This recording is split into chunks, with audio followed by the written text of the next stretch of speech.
لكن في ناس تانية عديمة التأثر بيقطع البصراية كأنه بيقطع تفاحة. انا اعرف واحد كان بياكل البصراية زي الطماطمايه كده. عمرك لاحظت قبل كده ان مفيش حاجة جوه المطبخ بتخليك تغير مودك قد البصل؟ تدخل المطبخ كده وانت مبسوط تلاقي نفسك فجأة بتعيط. ليه؟ تقطيع البصل بيخلي عينينا تدمع.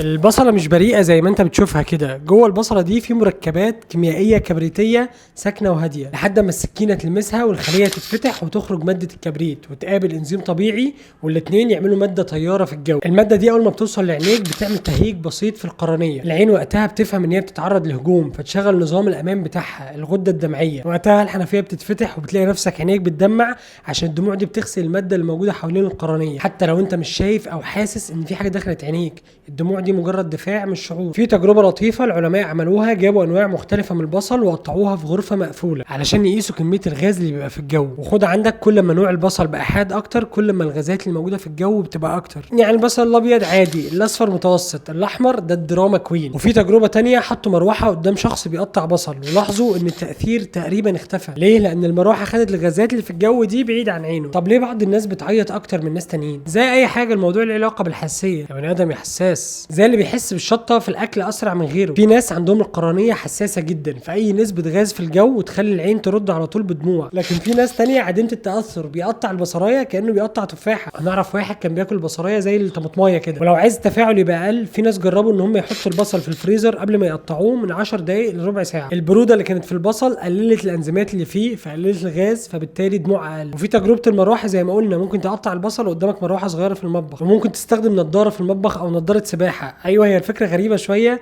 بس هي الهدف منها انها تمنع اي غاز يوصل لعينيك وشغالة. او ممكن تقطع البصل في الحوض او جنب مية جارية، المية بتمسك الغاز قبل ما يطير في الجو وبالتالي بتقلل وصوله لعينيك. يعني دي طرق لو عايز تجرب. والاهم من كل ده انك تعرف ان مش كل دمعة معناها انك انت ضعيف، ممكن يبقى رد فعل طبيعي جدا من جسمك علشان يحميك من حاجة انت مش شايفها او حاسسها زي البصل.